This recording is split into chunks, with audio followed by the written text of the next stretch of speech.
നമുക്ക് വളരെ ഈസി ആയിട്ട് ഇപ്പോൾ ഒരു പ്രോപ്പർട്ടി അഡ്വർടൈസ് ചെയ്തിട്ടുണ്ടെങ്കിൽ ആ പ്രോപ്പർട്ടി ഓവർ പ്രൈസ്ഡ് ആണോ എന്ന് അനലൈസ് ചെയ്യാൻ പറ്റുന്ന ഒരു 3 ടിപ്സ് ഞാൻ പറഞ്ഞുതരാം. ഇപ്പോൾ ഒരു പ്രോപ്പർട്ടി അഡ്വർടൈസ് ചെയ്തിട്ട് ഒരു പർട്ടിക്കുലർ മാർക്കറ്റിൽ ഒരു അറ്റ്ലീസ്റ്റ് ഒരു 3 മാസമായിട്ട് പ്രോപ്പർട്ടി സെല്ലാവാതെ കിടക്കുകയാണെങ്കിൽ ദാറ്റ് മീൻസ് അതിൻ്റെ വെൻഡേഴ്സിന് ആ പ്രോപ്പർട്ടി ഒരു അൺറിയലിസ്റ്റിക് പ്രൈസാണ് അവർ എക്സ്പെക്ട് ചെയ്യുന്നത്. അപ്പോൾ അതുകൊണ്ടാണ് പ്രോപ്പർട്ടി മൂവ് ഔട്ട് ചെയ്യാത്തത്. അതൊരു റീസണാണ്. പിന്നെ നമ്മൾ റിയൽ എസ്റ്റേറ്റോ ഡൊമൈനോ ഒക്കെ എടുത്ത് നോക്കുമ്പോൾ കമ്പയറബിൾ സെയിൽസ് അനാലിസിസ് എന്ന് പറയും.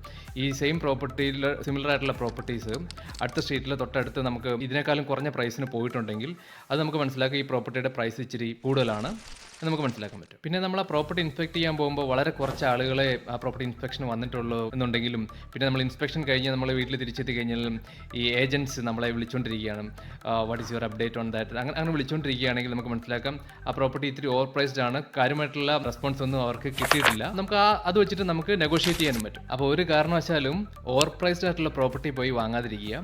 അപ്പോൾ ഈ കാര്യങ്ങളൊക്കെ നിങ്ങൾക്ക് മനസ്സിലായിട്ടുണ്ടെങ്കിൽ നിങ്ങൾ ഇതെല്ലാം വെച്ചിട്ട് നെഗോഷിയേറ്റ് ചെയ്ത് പ്രോപ്പർട്ടി ഇത്തിരി കൂടെ കുറച്ച് വാങ്ങാൻ ശ്രമിക്കുക. അപ്പോൾ see you next time. Happy investing. Bye.